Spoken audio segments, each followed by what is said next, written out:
내가 무슨 말을 더 하리요.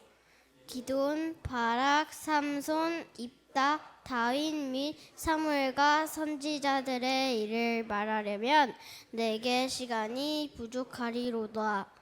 그들은 믿음으로 나라들을 이기기도 하며 의를 행하기도 하며 약속을 받기도 하며 사자들의 입을 막기도 하며 불의 세력을 멸하기도 하며 칼날을 피하기도 하며 연약한 가운데서 강하게 되기도 하며 전쟁에 용감하게 되어 이방 사람들에게 진을 물리치기도 하며 여자들은 자기의 죽은 자들을 부활로 받아들이기도 하며 또 어떤 이들은 더 좋은 부활을 얻고자 하여 심한 고문을 맞되 구차히 풀려나기를 원하지 아니하였으며 또 어떤 이들은 조롱과 채찍질 뿐 아니라 결박과 옥에 갇히는 시련도 받았으며 돌로 치는 것과 톱으로 켜는 것과 시험과 칼로 죽임을 당하고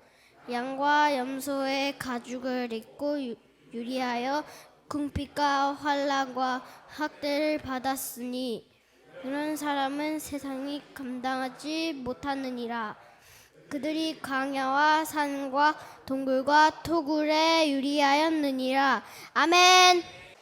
제가 오늘 교회 와서 깜짝 놀란 것은요, 담임 목사님이 너무 잘생기셨고 너무 인자해 보이시고 저는 예수님 다음으로 저렇게 인자한 얼굴이 있을까 이런 마음이 이렇게 들게 되었습니다. 저는 23년 동안 청소년 사역을 하다가 2019년 12월 달에 숙대 옆에 위치하고 있는 청암교회 담임 목사로 부임을 하게 되었습니다. 교회를 부임해서 보니까 이런 슬로건이 있더라고요. 역사와 전통이 있는 교회. 저희 교회는요 76년 된 교회입니다. 저는 교회 역사가 76년이 안 되면요 상당히 깔보는 경향이 있어요. 역사와 전통이 있다, 이게 무엇을 의미하냐면요, 번역을 하게 되면요 교회가 늙었다라는 것이죠. 사진 PPT를 첫 번째 걸 좀 보여주시면요, 저희 교회 권사님이신데 올해 연세가 102세세요. 재작년까지 이 권사님 설 3이셨는데 지금 1등으로 올라가셨습니다. 106세가 생전에 계셨어요. 저희 교회는 장수하는 교회, 오래 사는 교회, 죽지 않는 교회, 너무너무 좋은 교회예요. 80대 권사님들은 뛰어다니십니다. 실제로 그래요. 교회는 어르신들이 상당히 중요해요. 제가 코로나 때 우리 어르신들의 신앙의 절개들, 그 믿음의 모습들 가운데 얼마나 감동이 되고 은혜가 됐는지 몰라요. 근데 교회는요 고령화되면 안 됩니다. 그 이유를 말씀드릴게요. 제가 처음에 왔었을 때 저를 그렇게 예뻐해 주고 반겨해 주셨던 우리 권사님들, 주로 은퇴하신 권사님들이죠. 저희 교회는 시무 권사보다 은퇴 권사가 3배수가 많은 교회입니다. 저를 그렇게 예뻐해 줬던 이 권사님들, 이 어르신들이 코로나 끝난 다음에 몇 분이 안 보이냐면 50분이 안 보여요. 30분이 돌아가셨고 20분이 요양원에 들어가셨습니다. 3년 4년간에 50분이 안 보였다는 것은 앞으로 3년 4년 후에 또 그만큼이 안 보이고 또 안 보이고, 그러면 결국 교회는 없어진다는 이야기가 되는 것이죠. 반드시 교회는 젊어져야 됩니다. 고령화된 교회 부임해서 어떻게 하면 교회가 젊어질 수 있을까, 이게 저에게 부여된 숙제였는데 보니까 제가 혼자 부임하지 않고 코로나가 같이 부임을 하게 되었습니다. 지금 우리가 마스크를 벗고 참 편하게 예배를 드리지만 작년 이맘때만 하더라도 마스크를 쓰고 예배를 드렸어요. 저는 교인들 얼굴을 외울 때 마스크를 쓴 채로 외웠습니다. 요즘 마스크를 벗어서 너무 어색해요. 우리 교회 권사님들 전부 다 미인인 줄 알았는데 뭐가 좀 이상한 것 같다 이런 마음도 들고, 이 코로나 시기를 우리가 보냈잖아요. 제가 코로나를 보내면서 한 가지 깨달은 바가 있습니다. 아무것도 하지 않으면 아무런 역사는 일어나지 않는다라는 것입니다. 여러분, 앞으로 코로나보다 더 거센 것이 우리에게 찾아올 수가 있습니다. 거센 풍파들, 파도들, 어려움이 우리에게 찾아올 수가 있어요. 여러분, 성경을 보십시오. 위기는요 늘 기회였습니다. 위기를요, 이 파도를요 서핑하는 사람들은요 더 높이 올라가는 것이고요, 그 다음에 주저앉는 사람은요 가라앉는 것이죠. 코로나 때 무엇인가 가만히 있을 것이 아니고 해야겠다라는 마음이 들었어요. 그래서 무엇인가 하게 되었습니다. 다음 사진을 보여주시면요, 키즈 월드, 이 아이들의 어떤 세계를 만들어 보자, 이런 어떤 비전을 갖게 되었습니다. 실은 부임하기 전부터 가졌던 비전이죠. 그럼 동네에 아이들이 많은가? 아이들이 없어요. 여기 송파처럼 이 아이들이 많으면 얼마나 좋을 거예요. 저희 동네는 아이들이 없어요. 교회 근처에 초등학교가 있어요. 저희 장로님들이 그 초등학교 다닐 때는 전교생이 3,000명이 넘었는데 지금은 280명입니다. 조만간에 폐교될 예정이에요. 중학교, 고등학교도 마찬가지예요. 한 학년에 애들이 80명을 넘을지 못합니다. 이게 지금 저희 지역의 어떤 현 주소예요. 근데 신기한 것은요, 교회에서 차 타고 10분만 가게 되면 용산 아이파크몰이 있는데 애들 엄청나게 많아요. 신기하죠? 아이들이 없지만 아이들은 있어요. 있는 아이들 없는 아이들 한번 긁어 모아보자, 이런 어떤 비전을 가지고 목회를 시작을 하게 되었습니다. 다음 사진을 보여주시면요, 아이들 예배드리는 공간의 벽에 벽화를 그렸어요. 청년들이 3일 동안 벽화 작업을 해서 오른쪽에는 이스라엘 왕조의 역사, 왼쪽에는 이스라엘 예수님 사역의 연대표를 이렇게 그림으로 해놨습니다. 이렇게 만들어 놓은 이유는요, 이 시대에 우리 아이들이 성경을 몰라도 너무나도 모릅니다. 말씀 없이 살아가고 있는 이 시대 가운데 우리 아이들이 말씀을 좀 알면 좋겠다, 이런 의미로 저 벽화를 만들어 놨어요. 벽화가 영 별로인가요? 반응이 전혀 없어가지고, 좋으면 좋다고 하시고 별로면 별로라고 하시고, 별로면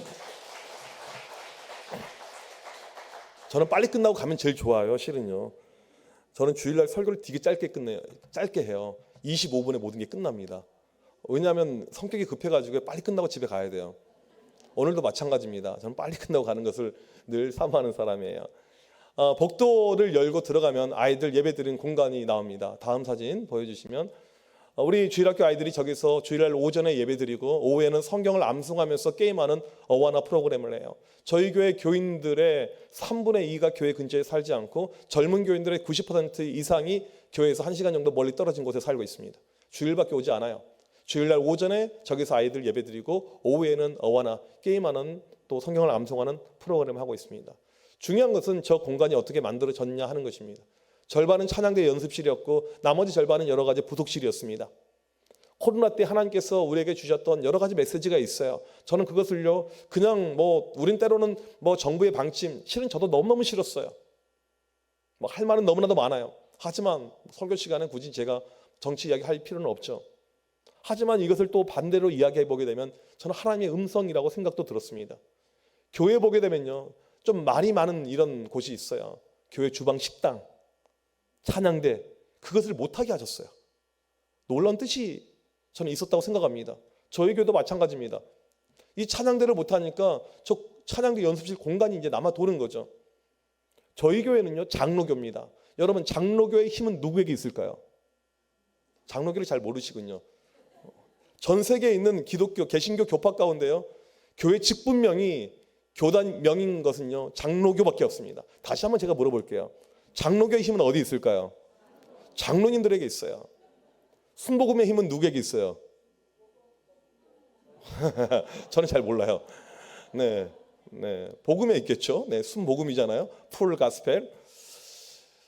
저희 교회 장로님들은요, 2대째 장로를 하고 계세요. 무슨 말이냐면 저희 교회에서 아버지 때부터 계속 장로직을 세습을 해온 거예요. 목사만 세습한다고 뭐라고 하는데 장로님들도 이렇게. 근데 저희 교회에서는 상당히 아름다운 그림입니다. 이 장로님들이 저 공간을 터서 그냥 아이들을 위해서 만들자라고 그렇게 이야기를 하셨습니다. 그래서 어차피 찬양대에 안 모이고 있었고 모임이 없으니까 그때 얼른 터가지고 만들었어요. 그리고 나서 코로나가 잠잠해지니까 찬양대원들이 찾아왔습니다. 목사님, 저희 어디서 모여요? 저는 몰라요. 장로교의 힘은요, 장로님들에게 있어요. 장로님들께 물어보세요. 여러분, 교회가 되기 위해서 중요한 것은요, 기성세대의 헌신과 희생이 있어야 됩니다. 그냥 되는 법은 없어요. 기성세대의 헌신과 희생, 누군가의 양보와 누군가의 배려가 있어야지만이 아이들이 북적지근하는 이 교회가 될 수 있다는 사실이죠. 담임 목회를 하니까요, 기도하게 되면요, 여러 가지 음성이 들려와요. 저는 이것을 환청이라고 합니다. 여러 가지 민원들이 들려옵니다. 목사님, 저희는요. 어르신들부터 아이들 가운데 계속해서 소리가 들려와요. 한 번은 유치부 아이들의 계속 목소리가 들려오는 것 같아요. 목사님, 저희는요. 그래서 저희 교회 공간이 없어요. 정말 협소한 공간인데 한쪽 귀퉁이에다가 무엇을 만들었냐면, 다음 사진을 보여주세요. 이걸 만들어 놨어요. 여러분 교회 지금 이제 만들었잖아요, 그렇죠? 이걸 만들어 놓으니까 꼭 좋은 것만 아니에요. 단점이 있어요. 엄마들이 싫어해요. 애들이 집을 안 가려고 하니까. 여러분, 교회가 부흥하기 위해서는요, 아이들이 집을 안 가려고 해야 됩니다. 교회에서 살아야 돼요. 또 청소년 아이들의 또 목소리가 들려옵니다. 목사님 저희는요. 정말 담임 목회하기 힘들어요. 그래서 청소년부실 옆에 무엇을 만들어놨냐면 다음 사진을 보여주시면요. 이게 실은 원래 움직이는 건데 포켓볼 제가 치고 있어요. 포켓볼 옆에는 또 뭐가 있냐면 탁구대가 있습니다. 작년 여름에 저희 교회 청소년부에서 부자 탁구대회가 열렸습니다. 부자들만 나와서 하는 탁구대회가 아닌 아빠와 아들이 이제 복식으로 나오는 이 시합이었어요. 상당히 이제 재미난 이 프로그램이었는데 저도 제 아들과 함께 출전을 하게 되었습니다. 근데 제 안에 엄청난 고민이 생겼어요. 근심이 생겼어요. 어떤 근심이냐면요. 저는요 탁구부 출신입니다. 여러분 저번 아시안게임 때 우리나라 그 자매들 금메달 딴 거 보셨죠? 여러분이 분명히 탁구 치시는 분들 계실 텐데 여러분들이 동네에서 치는 그 탁구의 폼과 선수들의 폼이 같습니까? 다릅니까?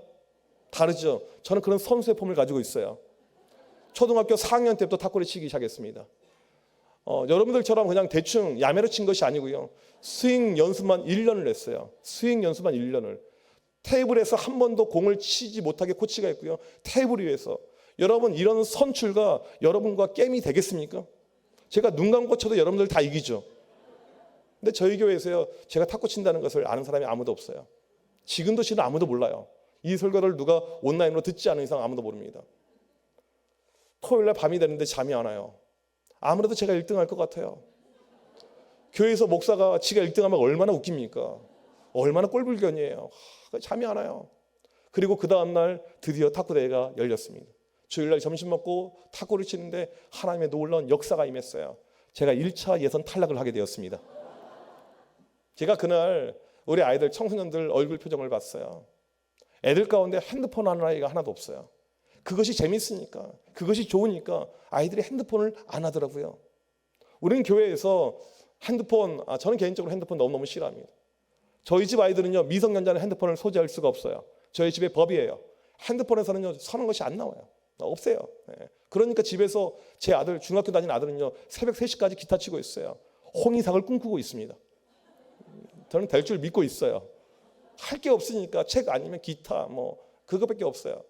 아무튼 우리 아이들, 우리가 교회에서 핸드폰을 뛰어넘을 수 있는, 미디어를 뛰어넘을 수 있는 무엇인가를 만들어주는 것, 저는 그것이 교회가 해야 될 일이라고 생각이 됩니다. 코로나를 겪으면서 안타까운 것은 무엇이냐면 우리들의 믿음의 현 주소가 드러나 버렸습니다. 믿음이 너무나도 없어요. 믿음이 너무나도 없어요. 유튜브로 아이들이 예배를 드립니다. 저희 교단에서 설문조사를 했어요. 너희들 예배 시간에, 예배 전에 뭐 했니라고 물어봤더니 유튜브 다른 거 보고 있다가 다시 채널을 돌려서 예배 잠깐 본 거예요. 다시 또 유튜브 돌리고. 여러분 이런 것은요 예배라고 할 수가 없습니다. 요한복음 4장에 보게 되면 하나님은 영이시니 예배하는 자가 영과 진리로 예배할지니라. 예배 가운데 성령의 역사, 성령의 임재가 없으면요 그건 예배라고 할 수가 없어요. 자리와 위치와 환경과 상황이 중요한 것이 아니고요. 그 안에 성령의 내주하시는 임재가 있는가, 그것이 가장 중요한 사실이죠. 우리 아이들 믿음이 전혀 없습니다. 아이들 억지로 교회 앉혀놓고 예배를 드리게 합니다. 선생님들이 불꽃 같은 눈동자로 지켜봐야지 그 예배가 될까 말까예요. 이것이 지금 영적인 현 주소이죠. 아이들이 영적으로 너무나도 죽어가고 있는 이 안타까운 모습을 보게 되는 것입니다. 교회들마다 아이들이 없다고 이야기하지만 실제로 우리의 문제는 무엇이냐면 아이들이 영적으로 죽어가고 있다는 것입니다. 여러분 우리 아이들 가운데 예수님을 인격적으로 만난 아이들 얼마나 된다고 생각하십니까? 저는 아이들이 찬양할 때 입술을 열어서 찬양하지 못하고 기도할 때 입술을 열어서 기도하지 못하면 그들의 믿음에 대해서 저는 개런티하지 않습니다. 믿음은요 만만한 것이 아니에요. 쉬운 것이 아닙니다. 어렸을 때부터 모태신앙이라고 교회에 온다고 해서 이 아이들의 믿음이 절로 만들어지지 않아요. 쉬운 것이 아니죠. 이 시대에 우리 아이들 너무나도 믿음이 없어요. 전에 아이들, 청소년들 집회를 가보게 되면 우리 전도사님들, 목사님들이 너무너무 힘들어하세요. 왜 힘들어하냐면 시험 기간이 되면 애들이 교회를 안 나옵니다. 시험 기간 되면 애들이 어디로 갈까요? 학원에 가요. 학원에. 부모님이 교회 다녀도 상관없어요. 학원에 갑니다. 좀 학군이 발달된 이런 지역은요 애들 과반수 이상이 교회에서 안 보여요. 이게 일반적인 모습입니다. 여러분 우리 자녀들 신앙이요 주일 성수가 제대로 안 되잖아요. 신앙으로 믿음으로 절대 갈 수가 없습니다. 청소년기에 주일을 아이들이 지키지 못하잖아요. 온전한 믿음으로 절대 갈 수가 없어요. 저는 교회에서 항상 끊임없이 이야기합니다. 제 평생의 소원은요, 우리 교회 아이들이 서울대 가고 의대 가고, 저는 그런 마음 1도 없어요. 대학 못 가도 상관없어요. 믿음 가운데 서 있으면 저는 할렐루야 아멘. 저는 그것이 제 목사로서 유일한 꿈과 희망과 소망입니다. 우리 자라나는 모든 다음 세대 아이들이 믿음 가운데 천국을 바라보는 간절한 믿음 가운데 살아가는 건, 여러분 우리 송파교회 아이들이 그런 아이들이 되길 간절히 축복합니다. 이 아이들이 참 시험을 이기고 믿음 가운데 서야 되는데 현실적으로 쉽지가 않습니다. 제가 전에 지방에서 사역할 때 거기는 청소년들이 좀 많았어요. 제가 담당했던 청소년들이 몇 명이냐면 주일날 제적이 850명, 평균 출석이 550명. 저희는 주일날 여기보다 훨씬 더 넓은 사이즈의 이 본당에서 교사들과 함께 650명이 11시에 한꺼번에 동시에 예배를 드렸습니다. 저희의 특징이 무엇이냐면 시험 때나 평소 때 출석이 동일했어요. 550 밑으로 떨어지지 않습니다. 거의 비슷한 숫자였어요. 믿음이 좋아서 애들이 교회를 다 나오는 건 아닙니다. 믿음이 연약한 아이들도 많이 있죠. 유혹에 흔들리는 아이들도 있죠. 저는 이 아이들에게 시험 기간 시작하기 전에 설교 시간에 이렇게 선포를 합니다. 이번 시험 기간에 교회 안 나오는 인간들 시험 망칠 줄 믿습니다. 그 다음 주가 되었어요. 다시 한번 외쳐요. 이번 시험 기간에 교회에 빠진 인간들 답안지 한 칸씩 밀렸을 줄 믿습니다. 아이들 믿음이 중요하죠. 신앙이 중요하죠. 신앙은요, 믿음은요, 타협하는 것이 아닙니다. 토론하는 것도 아니에요. 믿음의 조상 아브라함을 보십시오. 그의 믿음이 이삭에게 모리아산 갈 때 뭐라고 이야기합니까? 너 왜 가는 줄 알아? 가르쳐 줄까? 그런 것 없어요. 가자 이거예요. 가자. 하나님이 가라고 해서 이거죠. 신앙은요, 믿음은요, 타협의 성질일 것이 아닙니다. 애들에게 이렇게 이야기를 했어요. 그런데 어떤 일이 발생했냐면 답안지를 밀려 쓴 아이가 실제로 발생했습니다. 수능에서 공부를 잘한 애가. 알고 봤더니 이 아이가 7개월 동안 교회를 한 번도 안 나왔어요. 제가 그 모습을 보면서 에라 잘 됐다 그랬을까요? 아니요, 그러지 않았어요. 너무 가슴이 아팠어요. 아무튼 그런 다음에 교회 아이들이 이런 말을 하기 시작했습니다. 목사님의 저주가 이루어졌다. 그런 다음에 어떤 아이가 시험 기간에 교회 빠지고 학원에 가려고 하면 애들이 그래요. 너 미쳤니? 그래요. 1.5등급짜리 그건처럼 되고 싶어 애들이 그런 이야기를 하는 것입니다. 여러분 이게 한국교회의 현 주소예요. 믿음으로 살아야 되는데, 오직 믿음으로 살아야 되는데 정말 그러지 못하고 있는 이 시대, 이 세대의 가슴 아픈 모습을 우리는 계속 보고 있습니다. 다음 사진을 보시게 되면요. 화면을 넘겨주시면 죄송합니다. 이건 저희 교회가 이제 하고 있는 기독교 대안학교인데 넘겨주세요. 네, 이 사진은 제가 작년에 제주도 단기 선교 갔을 때 찍었던 사진입니다. 옆에 계신 분은 이 교회에 심무하시는 장로님이에요. 안 장로님이십니다. 실은 저는 어렸을 때 제주도에서 자랐어요. 남제죽은 표선면 토산 1위, 토산이란 마을에서 토산 초등학교를 제가 입학하고 자랐습니다. 이 지역은 어떠한 지역이냐면 우상이 팽배한 지역이에요. 뱀을 신으로 섬기는 곳입니다. 그러니까 교회가 안 돼요. 교인이 10명 이상 모인 법이 거의 없어요. 교회가 안 돼요. 어느 정도냐면요, 뱀을 죽여서는 안 됩니다. 여자들이 시집갈 때요, 뱀을 혼수로 보내는 동네예요. 이런 어떤 끔찍한 곳에 교회가 될 리 만무하죠. 사진에서 보셨던 안 장로님, 안씨 문중의 종손입니다. 교회를 아주 핍박하기로 소문난 가정의 종손이라고요. 근데 저분이 어떻게 장로님이 되었을까요? 제가 어렸을 때 봤던 모습이에요. 홀로 어떻게 교회에 와서 이제 믿음 생활을 하는데, 제가 초등학교 다닐 때, 중학교 다니는 형이었는데 아침에 등교할 때, 학교 갈 때 교회 들려서 기도하고 가고요. 학교가 끝난 다음에 교회 들려서 기도하고 집으로 가고요. 여러분 이런 모습은요, 80년대 한국교회에 아주 흔했던 모습입니다. 교회 중심의 신앙생활. 주일날 한 번 1시간. 여러분 이걸로는 어림도 없어요. 믿음은요 그렇게 만만한 것이 아닙니다. 쉬운 것이 아니에요. 오늘 금요 이렇게 기도에 오신 분들 있고 전혀 관심이 없는 분들이 있잖아요. 믿음의 결이 다를 수밖에 없는 것이죠. 아이들 믿음도 마찬가지라는 사실이죠. 힘써 여호와를 알고 또 알고 예배자를 지키고 또 지키고 그래야지 믿음이 올라갈 수가 있는데, 지금 이 시대의 모습을 보게 되면 아이들이 주일날 1시간 교회 오는 것도 힘들어하고 있고, 시험 기간 되면 빠지고, 빨리 끝내달라고 하고, 학원 간다고 하고, 이것이 지금 이 시대의 모습이란 거죠. 저는 오늘 여러분들에게 믿음으로 우리가 승부해야 되는데, 어떻게 하면 우리 교회 다음 세대 아이들, 우리 교회 학교 아이들, 우리 가정의 자녀들 믿음으로 살 수 있을 것인가, 여기에 대해서 몇 가지를 말씀드릴 것입니다. 첫 번째로 우리 아이들 믿음으로 살기 위해서 중요한 것은요, 주일 예배 회복이 필요합니다. 믿음은요, 들음에서 납니다. 들음이 언제예요? 바로 이 예배 시간이죠. 아이들에게 믿음의 이 들음의 시간은요, 주일날 1시간밖에 시간이 없어요. 우리는 그 시간에 모든 것을 다 해야 됩니다. 저에게 교회 학교 부흥을 위해서 무엇이 필요합니까? 라고 질문한다면 저는 첫 번째도 예배고 두 번째도 예배라고 말할 것입니다. 예배가 가장 중요해요. 여기 교회 학교 선생님들도 계실 것이고 부모님들 계실 것이고 우리 사역자분들이 계실 텐데 우리는 예배에 목숨을 걸어야 됩니다. 한 번의 예배를 통해서 이 아이들이 뒤집어지고 이 아이들이 예수 그리스도를 만날 수 있는 거기에 모든 전력을 다해야 돼요. 그러기 위해서는 기도가 많이 필요하겠죠. 토요일마다 정말 열심히 기도해야 돼요. 그 다음에 이 아이들 예배를 잘 들을 수 있는 환경을 만들어줘야 돼요.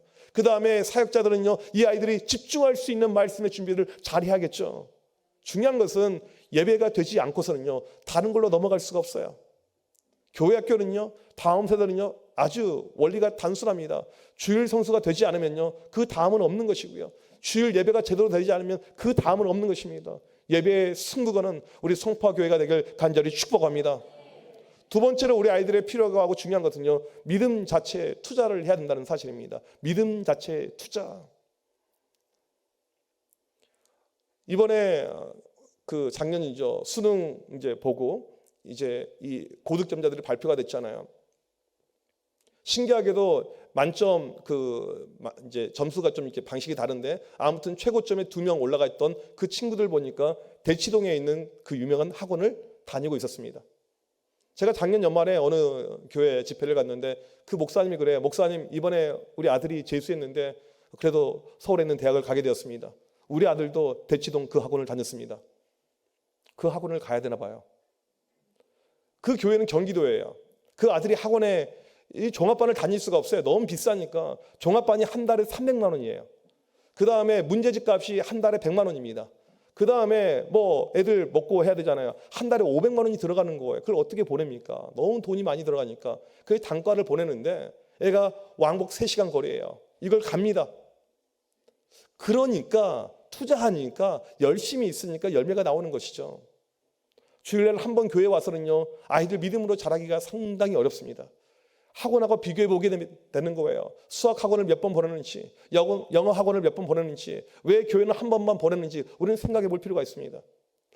작년 3월 달에 저희 교회에서는요, 기독교 대안학교를 시작을 하게 되었습니다.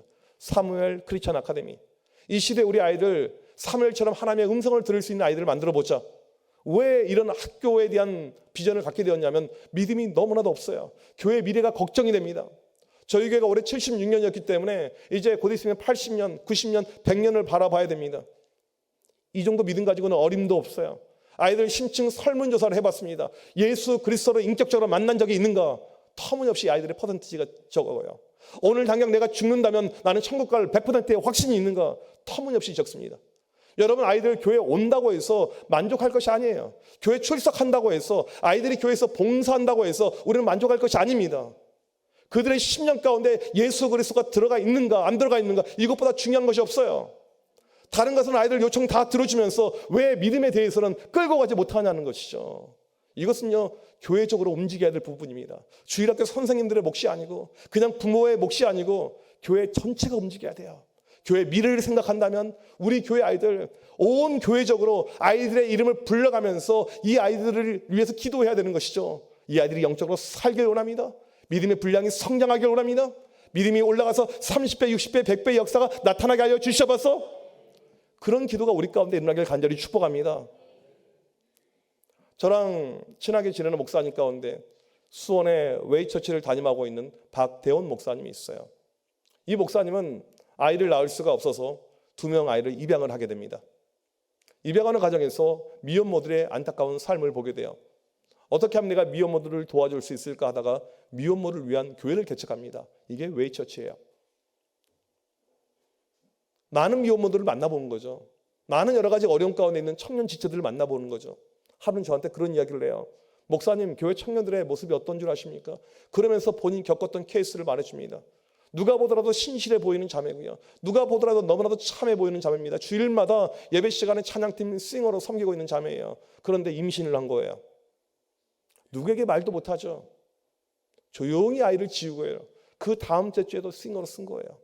여러분, 그 자매가 찬양팀 싱어로 쓸 때 마음이 어땠을까요? 몸도 힘들지만 마음도 영적으로 완전히 무너진 상태였겠죠.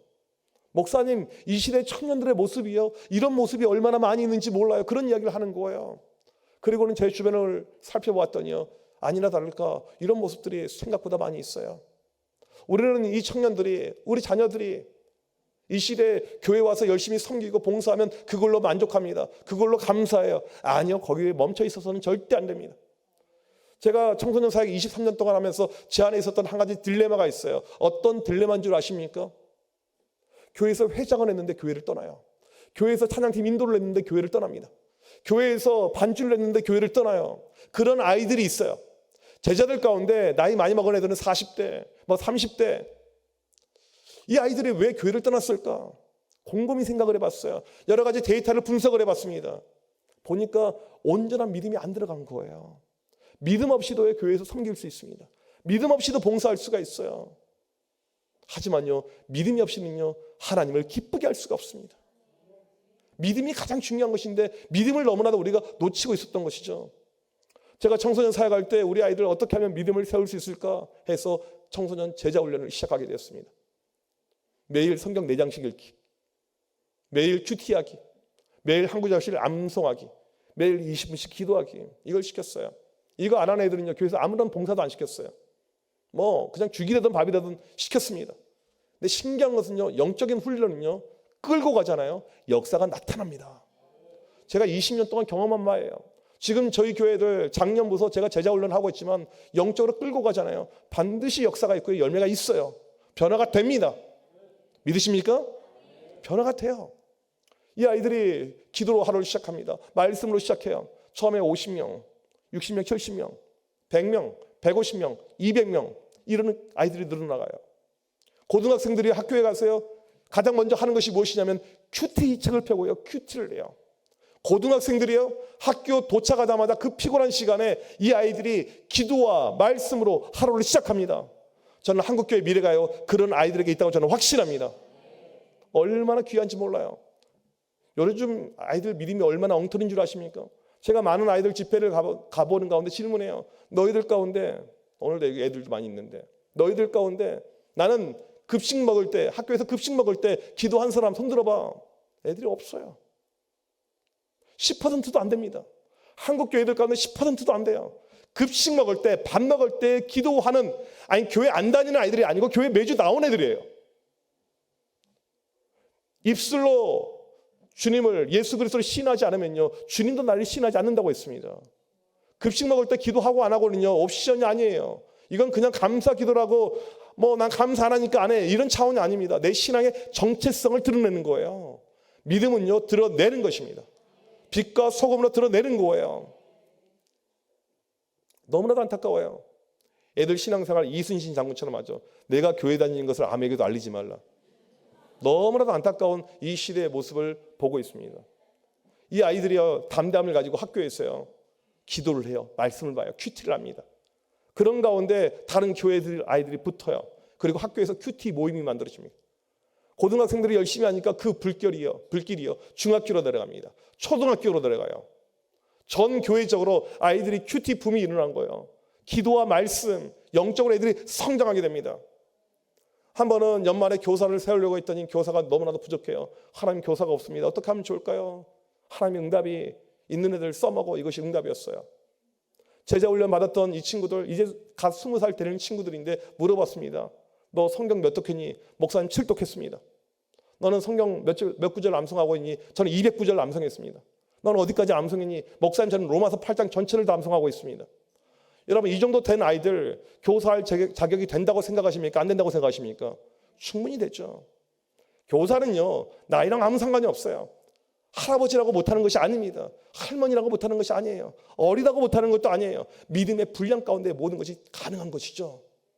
그리고 이 친구들, 이제 20살 된 친구들에게요, 중학교 1학년 반을 담임으로 맡겼습니다. 엄청난 모험이었어요. 과연 할 수 있을까? 부모나 제대로 상대할 수 있을까? 가능할까? 그리고 첫째 주가 되었습니다. 출석부를 봤어요. 지난주에 비교해서 출석이 50명이 늘어났어요. 믿음대로 되는 것입니다. 믿음대로 되는 거예요. 그리고는 이제 재미 붙여가지고 제자 훈련 시킨 아이들을 계속 교사로 시켰더니 우리 부서 85명의 교사 가운데 45명이 대학생이에요. 우리 지역에 대학교가 없어요. 멀리 학교를 갑니다. 수도권으로, 서울로, 대도시로. 주말마다 다 내려와요. 청년들이요, 황금 같은 시간을요 쪼개서 주말마다 내려옵니다. 이 한 친구는 기억이 나는데 대학교가 부산이었습니다. 물어봤어요. 너는 왕복 몇 시간 걸리니? 목사님 12시간 걸립니다. 2년 동안 한 주를 빠지지 않고 매주 왔어요. 지금 그 친구요 태국으로 선교 나가 있습니다. 선교사로 가 있어요. 여러분, 이것이 먼 나라 이웃 나라의 이야기가 아니고요, 불과 얼마 전에 대한민국에서 제가 사역했던 우리 아이들의 스토리가 되는 것이죠. 믿음은요 올라가게 되면요 우리의 상상을 초월하게 됩니다. 우리는 항상 모든 것이 우리의 수준에 멈춰 있어요.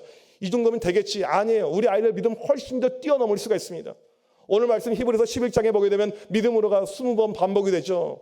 우리 신앙의 선조들은 오직 믿음으로 살았습니다. 사람을 톱으로 켜서 죽였고요, 양의 옷, 염소의 옷을 입혀서 로마 콜로세움의 짐승의 밥으로 던져도 믿음을 포기하지 않았던 것이 우리 신앙의 선조들의 모습이었습니다. 우리의 믿음은 어떻습니까? 우리 자녀들의 믿음은 어떻습니까? 우리는요 다른 데 투자할 것이 아니고 믿음에 투자해야 됩니다. 믿음은요 투자하는 거예요. 그냥 교회에 데리고 온다고 해서 믿음으로 절대 가지 않습니다. 투자하는 거예요. 훈련에 넣고요, 더 말씀을 가르쳐야 되고요. 이런 투자가 있었을 때 우리 송파교회 아이들 가운데 놀라운 역사들, 열매들 일어날 줄 믿습니다. 마지막 세 번째로 우리가 해야 될 중요한 교회의 사명이 있습니다. 이것은 무엇이냐면 믿음의 지경을 이제 넓혀가는 것이에요. 우리에게 믿음이 들어갔잖아요. 이 믿음을 나 혼자 먹고 끝내는 것이 아니고요, 이것을 펼쳐가야 되는 것이죠. 제가 저희 교회 부임해서 보니까요, 저희 교회는요 청년부가 망한 교회였어요. 서울이 가지고 있는 위치적인 장점이 있습니다. 지방에서 많은 청년들이 올라와요. 서울에 가장 많은 연령대 그 사람들이 몇 년생이냐면요 93년생입니다. 쉽게 말하면 30살이 서울 인구 가운데 가장 많이 찾아오고 있어요. 지방에서 올라온 친구들이 그렇게 많다는 거죠. 근데 저희 교회는요 그런 특수를 하나도 못 누리고 있었습니다. 제가 부임해서 보니까요 청년들 10몇 명밖에 안 남아 있어요. 다 그냥 흩어져 있어요. 남아있는 청년들은 누구냐면 착한 애들, 아빠가 장모님이어서 못 간 애들, 엄마가 권사님이어서 어쩔 수 없이 앉아있는 애들, 착한 애들이에요. 이 교회 청년들 보게 되면요 얼마나 귀합니까? 금요일날 이 자리에 와 있다. 이건 정말 착한 거예요. 정말 착한 애들, 귀한 친구들이죠. 저희 교회 청년들이 많이 사라졌습니다. 옛날에 많았다고 하는데 보니까 이제 위치적으로 저희가 숙대 옆에 교회가 있는데 저희 교회에서 700m 밑으로 걸어가게 되면요 청년들이 무지 많이 모이는 교회가 있어요. 3자로 시작하는 교회고요, 끝자는 1, 2, 3 중에 하나입니다.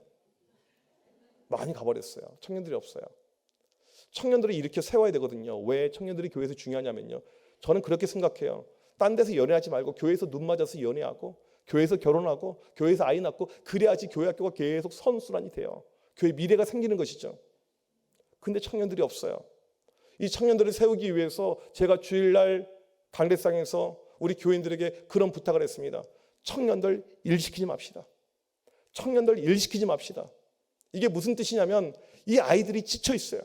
교회에 착한 아이들, 이제 마지막 소수들 남아있는 아이들이 이 일하고 저 일하고 너무나도 많은 일에 대해서 금방 번아웃되고 힘드니까 교회를 떠나는 거예요. 청년들이 은혜 받는 것이 중요하지, 아이들이 은혜 받는 것이 중요하지, 교회를 봉사하기 위해서 오는 것이 아니고 은혜 받기 위해서 와야 되는데 아이들 일시키지 맙시다. 11시 예배에 있는 청년들을 다 내보냈어요. 교회 동의를 구하고. 그리고 제가 교인들에게 한 가지 또 요청을 했어요. 앞으로 청년들을 보게 되면 둘 중에 하나만 하십시오. 현금을 주든지 카드를 주든지 둘 중에 하나. 이게 우리 교회 청년부의 정체성입니다. 제가 그렇게 이야기를 했어요. 그리고 3부 1시 예배를 본당에 신설했어요. 청년들을 위한 예배를 신설했어요. 제가 설교를 하고 이 예배를 드리게 되는 거죠. 첫째 주가 되었습니다. 땅을 치면서 후회했어요. 너무 썰렁해요. 저희 교회 본당이 1000석인데 얘네들 몇 명 안 앉아 있으니까 얼마나 썰렁합니까? 설교하는데 제 안에 푸념이 올라오더라고요. 이게 뭐야? 그런 가운데 청년들에게 그런 이야기를 했어요. 우리 그날이 언제가 될지 모르겠지만, 그때가 언제가 될지 모르겠지만 청년부가 100명 좀 넘게 예배 드릴 그날이 오면 좋겠습니다. 그날이 언제가 될지 모르겠지만 그날이 오길 소망합니다. 그렇게 설교를 했어요. 목사는 설교를 참 잘해야 되거든요. 여기서 말씀이 끝났어야 되는데 그 다음에 쓸데없는 소리를 하게 되었어요. 청년들이 100명 넘어가는 그날 내가 전체에게 아웃백을 쏘겠습니다. 쓸데없는 소리를 하게 되었어요. 이게 코로나 시국이었거든요. 제가 왜 쓸데없는 이라는 표현을 썼냐면요. 순간 하나님의 전지전능하심을 제가 착각을 했어요. 그걸 놓쳤어요. 그 설교가 진행이 되고요. 2년 만에 청년부가 100명을 돌파하게 됩니다.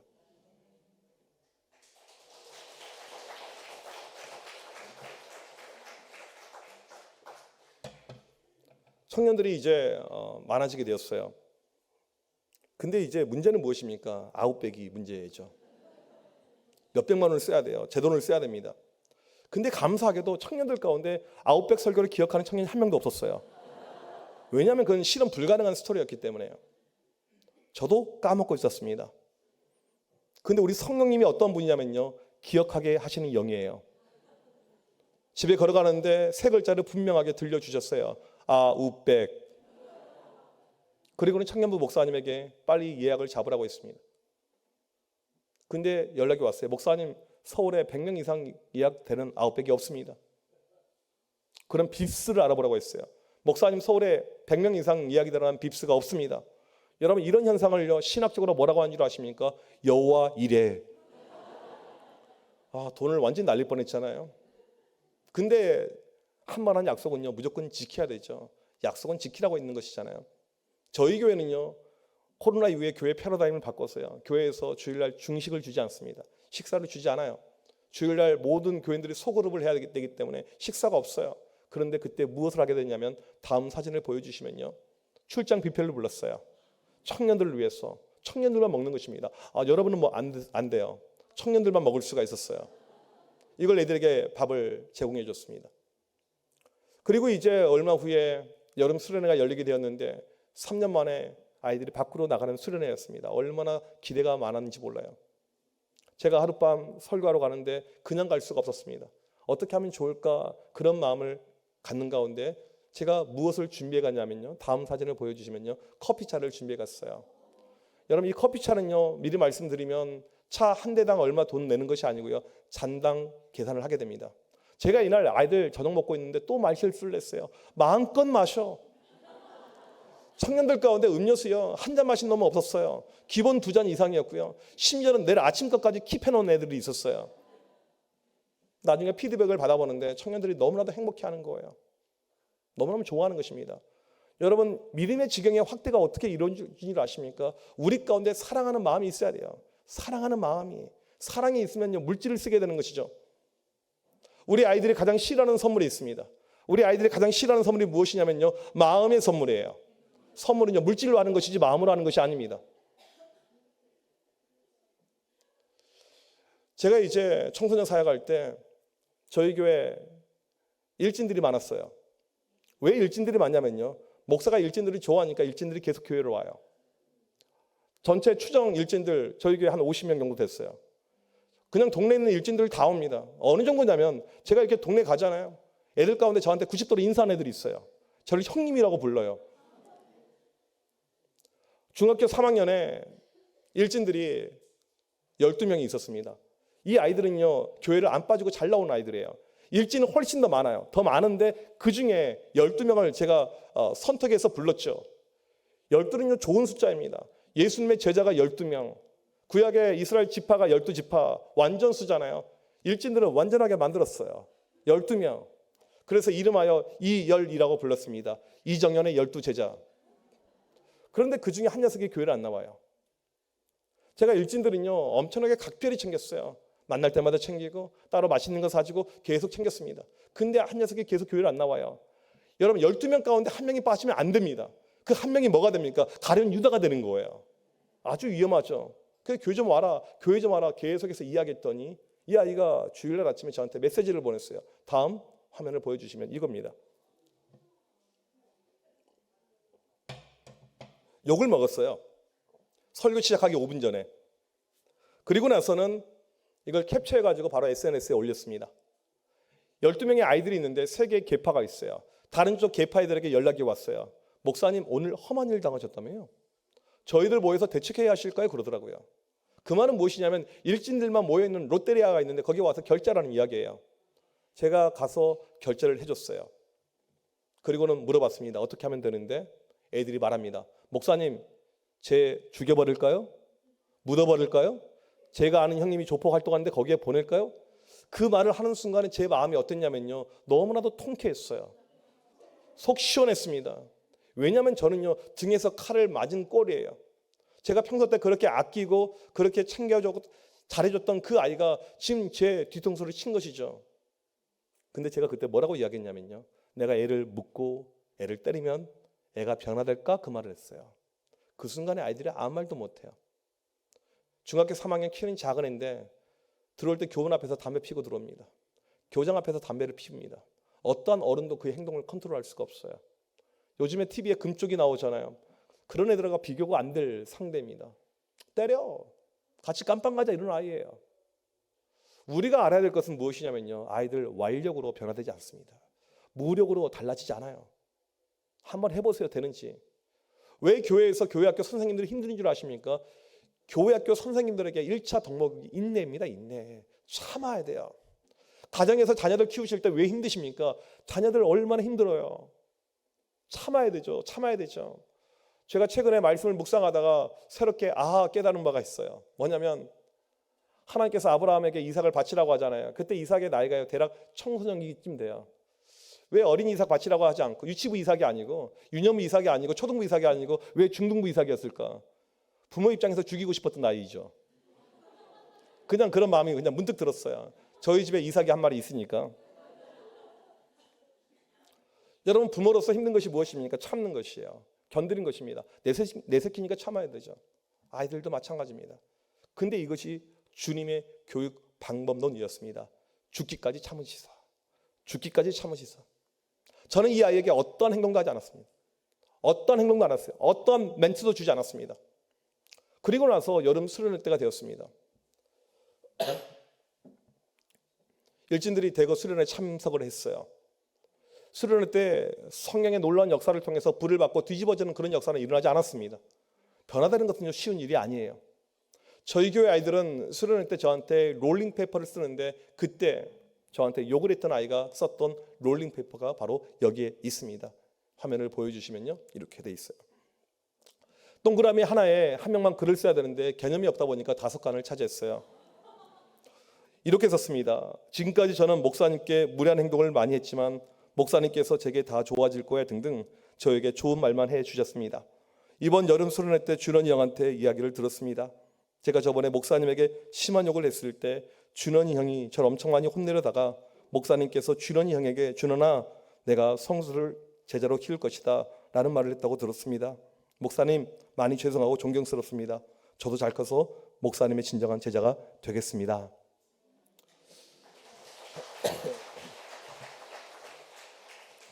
저는 이 아이가 이런 말 할 것을요 1도 생각하지 않았어요. 기대도 안 했습니다. 저는 제 전공이요. 미국에서 공부한 제 석사 박사가 청소년이에요. 현장에서 23년 동안 아이들과 굴렸습니다. 청소년들 발달 심리 모든 것을 누구보다 잘 알고 있어요. 이 아이는 안 되는 아이예요.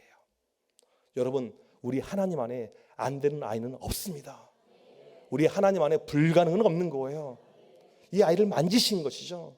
제가 한 것이 아니고 하나님께서 하나님의 때 우리 아이들 만지신 것이죠. 가정에서 아이들 키울 때 힘드실 때가 있을 것입니다.